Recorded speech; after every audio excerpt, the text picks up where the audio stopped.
Factory में कैसे तैयार किए जाते हैं पटाखे, कैसे बनते हैं शानदार स्काई शॉट्स जो हवा में जाकर पूरे आसमान को जगमग कर देते हैं, कैसे बनाए जाते हैं बच्चों के प्यारे अनार और चक्री, कैसे फुलझड़ी में से निकलते हैं इतने सारे स्पार्कल्स, क्या घर पर भी पटाखे बनाए जा सकते हैं। फेस्टिव सीजन की शुरुआत हो चुकी है और ऐसे समय पर मार्केट में पटाखों की भी बहुत डिमांड रहती है। पटाखे जलाना भला किसे पसंद नहीं होता, लेकिन क्या आपने कभी सोचा है कि आखिर पटाखे तैयार कैसे किए जाते हैं। आज के इस वीडियो में हम कई अलग अलग प्रकार के पटाखों की मेकिंग के बारे में आपको बताएंगे और साथ ही ये भी बताएंगे कि आप घर पर कैसे पटाखे बना सकते हैं। बस आप वीडियो के आखिर तक हमारे साथ बने रहिए। सबसे पहले बात करते हैं फुलझड़ी की। छोटे बच्चों से लेकर बड़ों तक हर किसी को फुलझड़ी जलाना पसंद होता है। महिलाओं को भी ये पटाखे सबसे ज्यादा पसंद आते हैं क्योंकि ये सुरक्षित होते हैं, इसमें कोई धमाका नहीं होता और जलाने में भी मजा आता है। फुलझड़ी बनाने की शुरुआत कॉपर वायर से होती है। कॉपर वायर्स को एक ब्रैकेट में लगाया जाता है,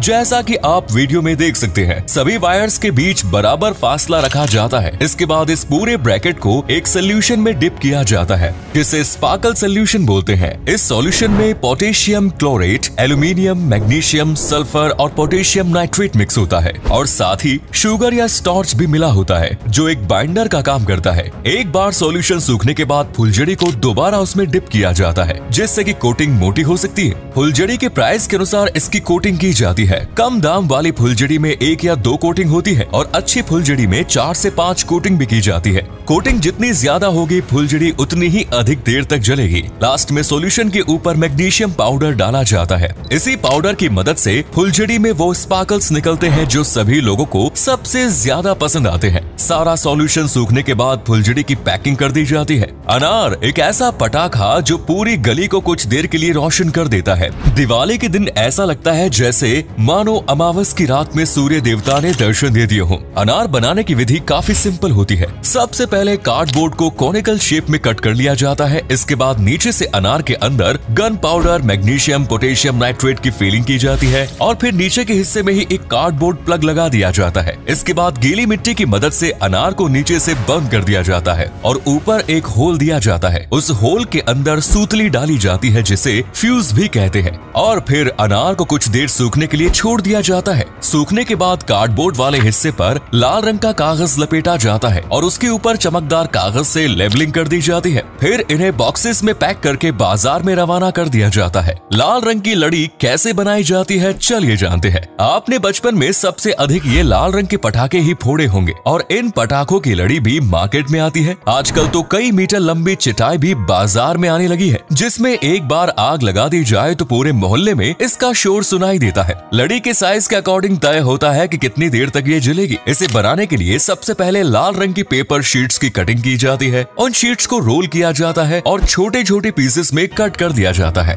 इसी बीच इन कागज के रोल के अंदर बारूद भी भर लिया जाता है। अब एक राउंड फ्रेम में सारे रोल्स को अच्छे से फिट किया जाता है। इनके एक तरफ टिश्यू पेपर लगा दिया जाता है और दूसरी तरफ गीली मिट्टी लगाकर छेद बंद कर दिया जाता है जिससे कि बारूद बाहर न गिर सके। थोड़ी देर के लिए इसे सूखने के लिए छोड़ दिया जाता है। सूखने के बाद टिश्यू पेपर वाली साइड होल किए जाते हैं और उसके अंदर फ्यूज लगाया जाता है। अच्छे से सूखने के बाद फ्रेम में से पटाखे बाहर निकाले जाते हैं और फिर हाथों की मदद से इनकी लड़ी बनाई जाती है। आमतौर पर सबसे छोटी लड़ी में 20 से 25 पटाखे होते हैं, वही चिटाई बम में इनकी संख्या हजारों में हो जाती है। भारत में ये पटाखे हाथ से तैयार किए जाते हैं, लेकिन चीन में पटाखों का काफी बड़ा कारोबार है और इस तरह के पटाखे भी मशीन की मदद से बनाए जाते हैं। सूतली बम का धमाका सबसे दमदार होता है। इसे जलाते वक्त तो कानों पर हाथ रखने ही पड़ जाते हैं। सूतली बम बनाने के लिए एक छोटी से डिब्बे में बारूद भरा जाता है और उस डिब्बे के चारों ओर सूतली बांधी जाती है। सूतली बांधने के बाद इसके ऊपर रंग किया जाता है और फिर एक फ्यूज लगा दिया जाता है।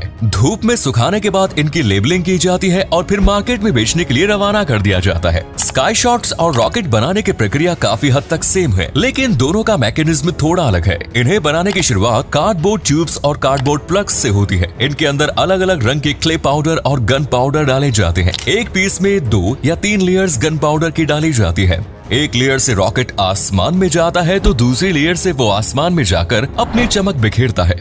रॉकेट बम भी मार्केट में आने लगे हैं जो हवा में जाकर न सिर्फ रोशनी बिखेरेगा बल्कि उसमें से धमाके की आवाज भी आएगी। इसीलिए बारूद की अलग अलग लेयर्स कार्डबोर्ड बॉक्स में डाली जाती है। इसके बाद फ्यूज और प्लग लगाया जाता है और इन्हें पैक कर मार्केट में बेचने के लिए रवाना कर दिया जाता है। आजकल रॉकेट से ज्यादा स्काई शॉट्स लोग ज्यादा पसंद करते हैं। मल्टीपल स्काई शॉट्स का इस्तेमाल शादी समारोह जैसे फंक्शंस में काफी किया जाता है। इनमें बस एक बार आग लगाने की जरूरत होती है और 20, 25 या 100 शॉट्स अपने आप आसमान में जाकर फूटते हैं। लोग आराम से खड़े होकर इन स्काई शॉट्स का नजारा देखते हैं। स्काई शॉट्स में कई डिजाइन, वैरायटी और कलर होते हैं। इनका मैकेनिज्म रॉकेट से थोड़ा अलग होता है। बीच में जो गन पाउडर होता है, सबसे पहले वो ट्रिगर होता है और फिर साइड वाला हिस्सा इग्नाइट होता है और आसमान में चमक बिखेरता है।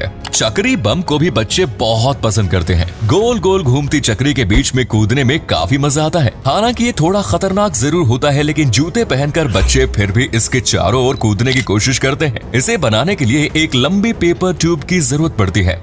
इन ट्यूब्स के अंदर गन पाउडर भरा जाता है। फिर इन्हें एक रोड की मदद से गोल शेप दे दी जाती है। गोल शेप देने के बाद इनके बीच में एक सांचा फिट किया जाता है। सांचे के ऊपर और नीचे कवर लगाया जाता है और थोड़ी देर सूखने के लिए छोड़ दिया जाता है। लास्ट में चक्री की पैकिंग की जाती है, जिसके बाद दुकानों पर बेचने के लिए ये पूरी तरह से तैयार हो जाते हैं। प्रदूषण को देखते हुए दिल्ली जैसे कई शहरों में बम बेचने पर रोक लगा दी गई, लेकिन बहुत से लोगों के घरों में दिवाली पर बम फोड़ना एक शगुन माना जाता है। ऐसे में आप अपने घर पर भी कुछ बम बना सकते हैं। इसके लिए आपको एक सूतली, माचिस और थोड़े से कागज की जरूरत पड़ेगी। माचिस की सभी तिल्लियों के ऊपर गन पाउडर लगा होता है, जिसे मसाला भी कहते हैं। एक प्लास की मदद से आप सारी तिल्लियों पर लगा मसाला निकाल ले और एक कागज के ऊपर इन्हें इकट्ठा कर ले।